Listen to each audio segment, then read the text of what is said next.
गोविंद शिल्प घेऊन येत आहे एकूण 80 ट्विन बंगलोचा भव्य दिव्य पंढरपुरातील एकमेव प्रकल्प। आमच्या प्रकल्पाची वैशिष्ट्ये मनाला शांती देणारं महादेवाचं मंदिर, मुख्य रस्ता सुमारे 30 फुटांचा, अंतर्गत रस्ता सुमारे 20 फुटांचा, ग्रामपंचायत योजनेचा प्रत्येक बंगलोजला स्वतंत्र नळ, सांडपाण्याची सुरक्षित विल्हेवाट, सर्व टाइल्स ग्लॉसी आणि नामांकित कंपनीच्या, सर्व स्टेअर, खिडक्या, चौकटी सुपर ब्लॅक ग्रेनाइट, दोन्ही अटॅच बाथरूम पूर्णपणे टाइल्स, पंतप्रधान हर घर नळ योजना पूर्णत्वाकडे, bathroom, basin, kitchen, CP fittings हे जगवार कंपनीचे, स्टील वर्क पूर्णपणे जिंदाल कंपनीचे, 1000 लिटर पाण्याची टाकी, 150 लिटर सोलर वॉटर हीटर सोबत वॉटर प्युरिफायर, प्रत्येक बंगलोजला स्वतंत्र पार्किंग, दर्शनीय भाग पूर्णपणे डॅटो टाइल्स, टाटा प्रवेश कंपनीचे आकर्षक भक्कम दरवाजा, फुटी उंचीचे सुरक्षित कंपाऊंड। मग विचार काय करताय? गोविंद शिल्प, पत्ता गट नंबर 95, हॉटेल अंगण शेजारी, टाकळी रोड, पंढरपूर। ताज्या घडामोडी पाहण्यासाठी आमच्या YouTube चॅनलवरील PVR म्हणजेच पंढरी वार्ता या न्यूजला सबस्क्राइब करा आणि शेजारील बेल आयकॉनवर क्लिक करा।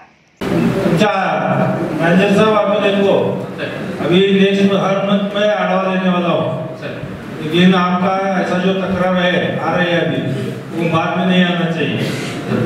दादा बँक ऑफ इंडिया ना ही मॅनेजर जसे आले काय तसं बघा तुम्हाला सांगतो कामं यांची बंद झालेली आहे।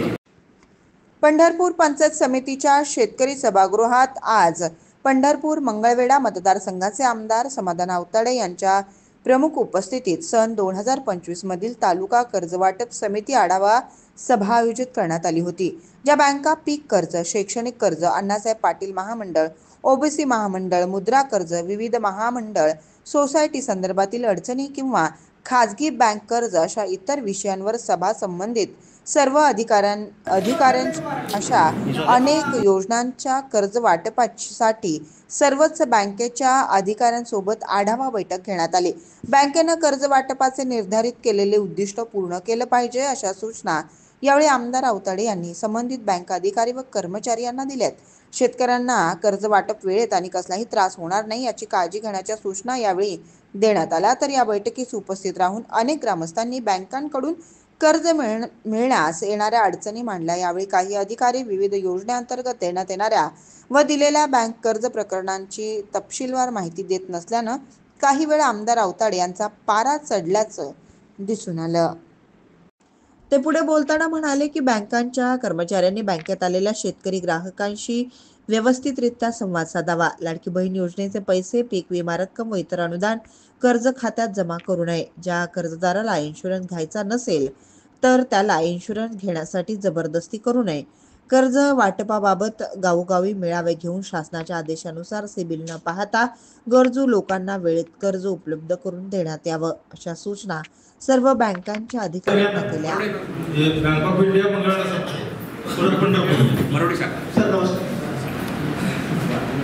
सर या खरीप सीझनमध्ये 707 कोटी 11 लाखाचं उद्दिष्ट आहे, पैकी 4 कोटी बँकला अप्रॉक्सिमेट 70-71% टार्गेट झालेला आहे। 1.5 महिना आहे आणि मला पूर्ण 100% टार्गेट सर बँकेचं ब्रांचचं डिपॉझिट 43 कोटी आहे आणि त्याच्या अगेन्स्ट जवळपास 90 कोटीचे ॲडव्हान्स असतील। त्याच्यामध्ये कोरोनावर आहेत 13 कोटीच्या आसपास, मुद्रा लोन 8 कोटी, ॲग्री रिलेटेड आहे जवळपास 65-68 कोटीच्या आसपास, आपलं पर्सनल एज्युकेशन, हाऊसिंग हे 1 कोटी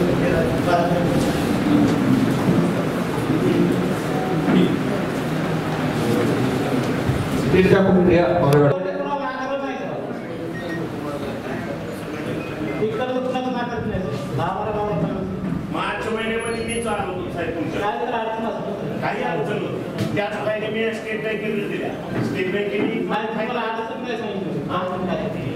सांगितलं म्हणजे त्याला हे पहिले काढलेले सगळे दाखले भेटले सगळं पूर्ण जाणून दिलं होतं, पण तुमचे म्हणजे पीक कर्जाची मुदत मार्चमध्ये संपली होती। वर्षभर पीक कर्ज चालू अहो पण मी ते ठीक आहे आणि ते पहिल्यांदा माझी स्टेट बँकेकडे त्यांच्याकडे थोडीशी माझी जी आहे एक फाईल मंजूर केली नाही, त्यासाठी मी या संदर्भातच आलो। तर त्या दोन्ही फाईल एक फाईल मंजूर केली तर मी ज्याने मुलांना नावे तर तुम्ही जे दिलं आहे तुमच्याकडे 2-3 वेळा त्या साहेब उद्या साहेबांची ट्रान्सफर झाली आमचं झालं कारण अहो तुमच्या काही सारखे तुम्ही वाणिज्यवाणी शेतकरी वाणिज्यवाणी चालू त्याचा मी सदस्य तुमचं नाव काय? सदाशिव